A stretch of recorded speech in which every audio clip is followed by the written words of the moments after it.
जय जगन्नाथ नमस्कार आपण मानक मो चैनल रे स्वागत करुछि। बहुत दिन हला आपण मानक मु वीडियो अपलोड करि नथिली सेति पय मु दुखित आज मु अपलोड करुछि। एटा पश्चिमोत्तासन मु विषय मु आपण मानक कहबी। पश्चिमोत्तासन को भली भावरे करा जाउछि एवं कोन तार फल मिलुछि कोन केते समय एटा करबा पड़ुछि सेटा मु आपण मानक कहबी। आसन देखिबा एही आसन 30 सेकंड करि परिबे। एही आसन करि सारिबा परे 10 रु 15 सेकंड काल शवासन मध्य करिवे।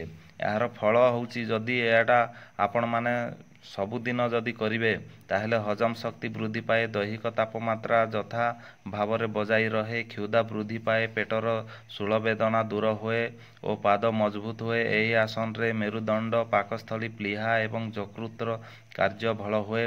डायरिया छाड़ी जाए। अर्श, बहुमूत्र, साइटिका प्रभृति रोग निरामय क्षेत्र में एही आसन विशेष सहायक। पेटर संचित चर्बी ह्रास पाए। आमाशय रोगर प्राथमिक अवस्था रे एही आसनटी अभ्यास कले विशेष उपकार मिली थाए। एटा निषिद्ध केउ मानक पय निषिद्ध सेटा मु कहूची। जेउ माने अपेंडिसाइटिस बा हार्निया भोगुछंती बा जेउ मानकर प्लीहा एवं यकृत प्रवर्धित होईची से मानक पक्षरे एही आसनटी निषेध। जदि आपण मानक मोर वीडियो भल लागला ताहेले लाइक करंतु, सब्सक्राइब करंतु, कमेंट करंतु। रहूची नमस्कार।